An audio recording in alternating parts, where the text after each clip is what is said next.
UP में राजनीति ने करवट ली है, 390 डिग्री पर टर्न हुआ है और आपको जानकर हैरानी होगी कि एक बार फिर से क्या बीएसपी सुप्रीमो मायावती और अखिलेश यादव साथ आने वाले हैं।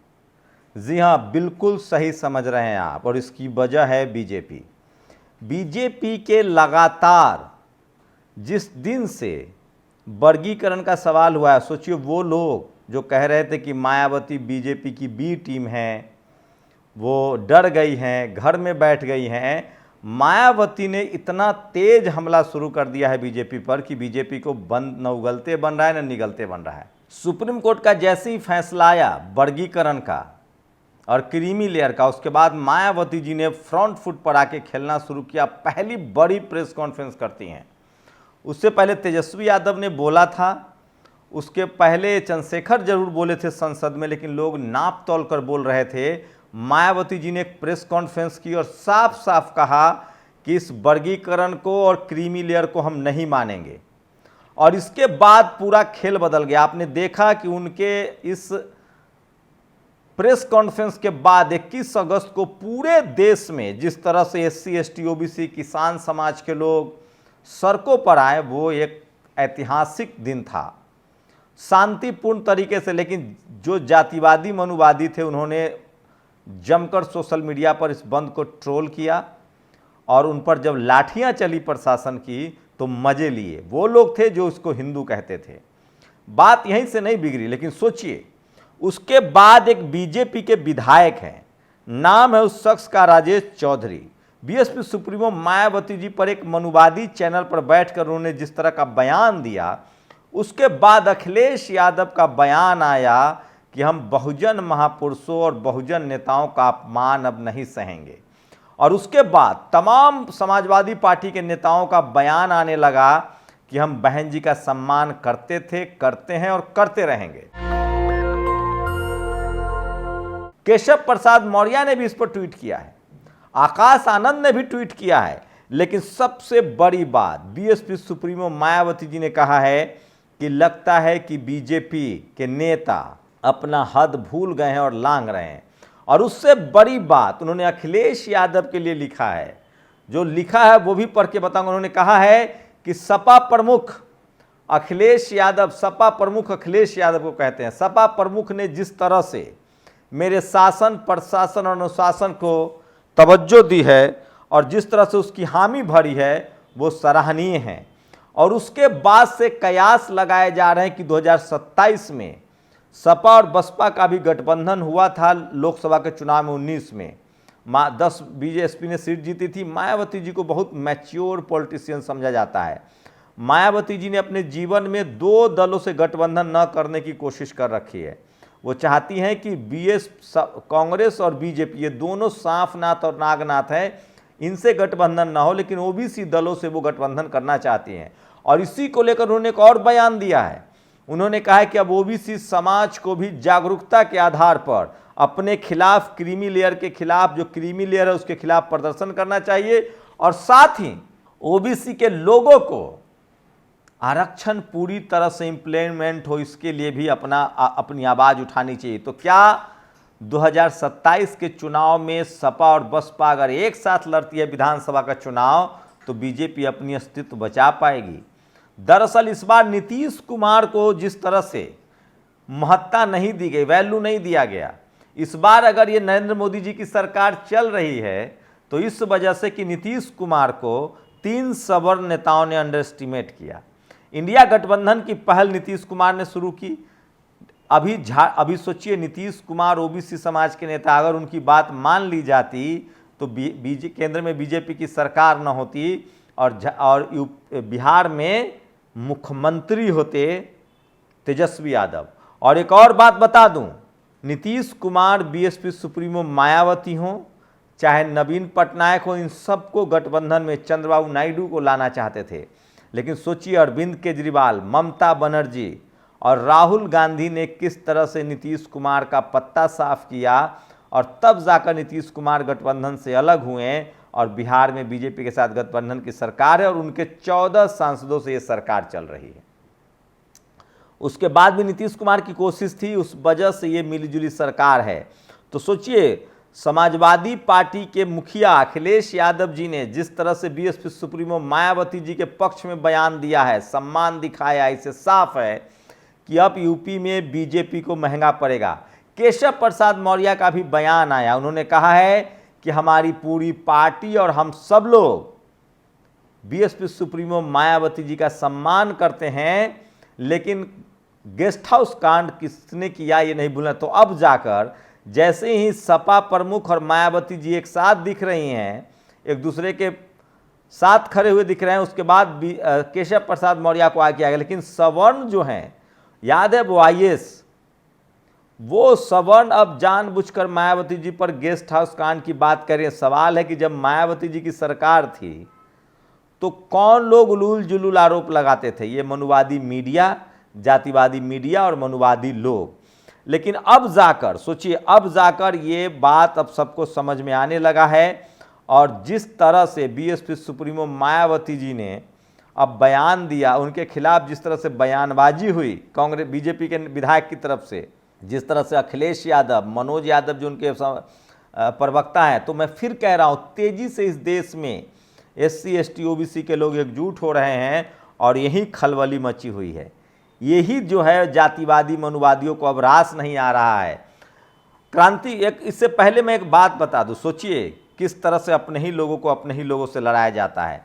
Supreme court SC ST OBC को जातियों में बांटने की कोशिश कर रही। पहले ओबीसी को क्रीमी लेयर लगा के ओबीसी बनने नहीं दिया, किसान जातियों को आरक्षण नहीं दे रहे हैं, मराठा आरक्षण से बाहर है, जाट आरक्षण से बाहर है, पटेल आरक्षण से बाहर है, लेकिन सवर्ण समाज को 10% रिजर्वेशन मिल गया। तब सुप्रीम कोर्ट नहीं बोला। एससी एसटी एक्ट के खिलाफ फैसला दिया, 13 पॉइंट रोस्टर के खिलाफ फैसला दिया था। उसके बाद अब एससी एसटी में क्रीमी लेयर और बांटने की कोशिश हो रहे हैं। समझिए आप लोग इस खेल को, लेकिन नेताओं की बांटने की कोशिश तो शुरू से हो रही है। सोचिए, जब मायावती जी और मुलायम सिंह यादव और मान्यवर कांसीराम साहब ने गठबंधन किया था, तब यूपी में सरकार बनी थी। अभी झारखंड में किस तरह से चंपई सोरेन को हथियार बनाया जा रहा है, बिहार में आरजेडी और जेडीयू को लड़ाया जा रहा है। ये बहुजन नेता अगर नहीं लड़ते तो ये दुर्दशा न होती और इस देश में 90% लोगों के अधिकार छीने न जाते। आप सोचिए, जाति जनगणना कराने की बात हो रही है। इस देश में कितनी बड़ी विडंबना है। 90 लोगों के पास सिर्फ 10 रोटी है, और जब मैं 90 लोगों के पास 10 रोटी कहता हूं, इसका मतलब न वो बिजनेस में है, न वो नौकरियों में है, और न ही वो स्पोर्ट्स में है, सिनेमा में है, न वो हाई कोर्ट में है, न वो सुप्रीम कोर्ट में है, वो सिर्फ मीडिया में नहीं है, वो सिर्फ अपने जाति को लेकर काम। मैं एक देख रहा था, एक सौरभ शुक्ला, एक संपादक है रेड टेप पहले एनडीटीवी में, वो एक एससी समाज का युवा कह रहा है कि मैं सफाई कर्मचारी हूँ। उससे पूछ रहा है कि आपके साथ जातीय भेदभाव हुआ है? मतलब इस तरह के रिपोर्टर हैं, इनको पता ही नहीं कि जब हम अपने पुश्तैनी काम करेंगे, अपनी जाति का काम करेंगे, तो क्यों हमारे साथ जातीय भेदभाव होगा। वो तो चाहते ही हैं कि हम चमड़ा का काम करें, सफाई का काम करें, लोहे का काम करें, लकड़ी का काम करें, यादव है तो भैंस पाले, किसान जात हैं तो खेती बाड़ी करें, उनको हरी हरी सब्जी पहुंचाएं, दूध पहुंचाएं, फल पहुंचाएं, ज़्यादा से ज़्यादा हम ठेला चलाएं, रिक्शा चलाएं, ड्राइवर बने, उनका बावर्ची बने, यही तो चाहते हैं वो। और जब हम यही काम करेंगे तो हमारे साथ कैसे जातिवाद होगा? ये काम ही जातिवाद है। तो सोचिए, दिलीप मंडल संपादक बने हैं, मीडिया एडवाइजर बन गए हैं, तो तमाम लिबरल संघी हो, सवर्ण हो, लेफ्टिस्ट सवर्ण हो, संघी सवर्ण हो, सब उनके पीछे पड़ा हुआ है। तो इस देश में जातिवाद आपके साथ तब होता है जब आप अपने जातीय पेशा को छोड़कर, जब उनके जो सो कॉल्ड बनाया हुआ जो उनका फ्रेम है, आप मीडिया में जाएंगे, जुडिशियरी में जाएंगे, कॉलेज यूनिवर्सिटी में जाएंगे, ब्यूरोक्रेसी में जाएंगे, बिजनेस में जाएंगे, तब आपके साथ जातिवाद होगा। मैं लोहे का काम कर रहा हूं, विश्वकर्मा समाज से हूं तो बहुत बढ़िया, मैं चमड़े का काम कर रहा हूं तो बहुत बढ़िया, मैं खेती कर रहा हूं, मवेशी पाल रहा हूं, बहुत बढ़िया, ड्राइवर हूं, सब्जी बेच रहा हूं तो बहुत बढ़िया, बाबू सोना कहेंगे। लेकिन जब उनके सामने कुर्सी पर SP, DM, collector, CM, PM बनेंगे, तब जातिवाद होता है। और इस देश में एससी एसटी ओबीसी के जातियों को भी जेल में डाला जाता है। बीएसपी सुप्रीमो मायावती जी ने जिस तरह का उनके खिलाफ बयान आया बीजेपी के विधायक की तरफ से, अखिलेश यादव ने जिस तरह से स्टैंड लिया है, उससे साफ है कि अब 2027 में हो सकता है कि बीएसपी और सपा जो है वो साथ मिलकर चुनाव लड़े। और उसको लेकर मैं आपको कुछ बता रहा हूं जो सोशल मीडिया पर आज सबसे ज़्यादा वायरल है, और ये वो तमाम ट्वीट्स मैं पढ़ के बताना चाहता हूं। उत्तर प्रदेश में एक भाजपा विधायक द्वारा उत्तर प्रदेश की एक भूतपूर्व महिला मुख्यमंत्री जी के प्रति कहे गए अभद्र शब्द दर्शाता है कि भाजपाइयों के मन में महिलाओं और खास तौर से शोषित वंचित समाज से आने वाले को प्रति कितनी कटुता भरी हुई है। राजनीतिक मतभेद अपनी जगह होते हैं, लेकिन एक महिला के रूप में उनका मान सम्मान खंडित करने का किसी को अधिकार नहीं है।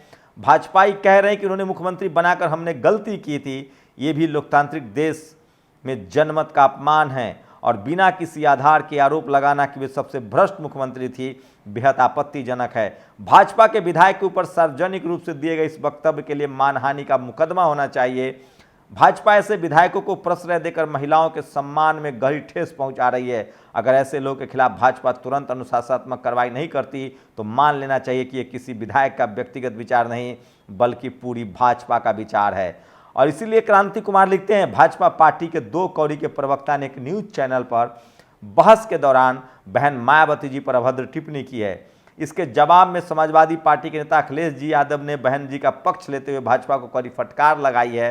बहन मायावती जी ने भी ट्वीट कर अखिलेश यादव जी का आभार प्रकट किया है। 2 पार्टियों के बीच दूरी कम होने का अर्थ है 2 समाजों के बीच दूरी कम होना। मैं कामना करता हूं बीएसपी और एसपी एक दिन दोबारा राजनीति में मिलकर लड़ाई लड़ेंगे, और अगर सपा और बसपा एक साथ हो जाए तो यूपी में किसी की दाल नहीं गलेगी। शब्दों के बाण आनंद आकाश बीएसपी द्वारा। सोचिए, भाजपा में गुंडई और कुंठई के लक्षण बढ़ते जा रहे हैं। इन दोनों लक्षणों का इलाज जनता अच्छे से करने वाली है। और सोचिए, बहन मायावती जी यूपी की पूर्व मुख्यमंत्री और देश की वरिष्ठ नेता हैं। सैद्धांतिक तौर से भाजपा सभी विपक्षी नेताओं का सम्मान करती है। गेस्ट हाउस कांड याद है तो पहले उसके लिए माफी मांग लो, ये सोचिए। अरे मौर्या जी, लगता है अखिलेश जी सही कहते हैं। तो ये तमाम खबरें हैं। देखो भाई बहन जी, वह महानायिका है जिनके एक आह्वान पर देश के दलित भारत बंद कर देते हैं। तुम बसपा को दफन करोगे। राजेश चौधरी कह रहे हैं ईंट से ईंट बना देंगे, बसपा को दफन कर देंगे। अब इनका लगता है पत्ता कट गया है। समर राज ने लिखा है, भाजपा विधायक ने बहन जी पर अपशब्द बोले तो अखिलेश जी ने फटकार लगाई, तमीज सिखा दी। कितना सुखद माहौल है, बहन जी ने आभार जताया है। तो तेजी से बीएसपी सुप्रीमो ने जिस तरह से मोर्चा संभाला है एससी एसटी ओबीसी किसान जाति और अल्पसंख्यकों के पक्ष में, बीजेपी को ना उगलते बन रहा है ना निगलते बन रहा है। तो याद रखिए 2027 में जीत केवल एससी एसटी नहीं बल्कि ओबीसी को भी अपने आरक्षण, संविधान की रक्षा तथा जातीय जनगणना की लड़ाई अपने बल पर बड़ी समझदारी से लड़नी है। और बसपा सुप्रीमो मायावती जी ने अखिलेश यादव को शुक्रिया कहा है। भारत समाचार के एक डिबेट में जिस तरह से बात हुई थी, तो सोचिए किस तरह से तांता लगा हुआ है और तमाम बहुजन समाज के नेता एकजुट होते हुए दिख रहे हैं। मैं फिर कह रहा हूं, जातिवाद मनुवाद खत्म होगा। 21वीं सदी बाबा साहेब की सदी होगी और जाति जनगणना तो कराना होगा।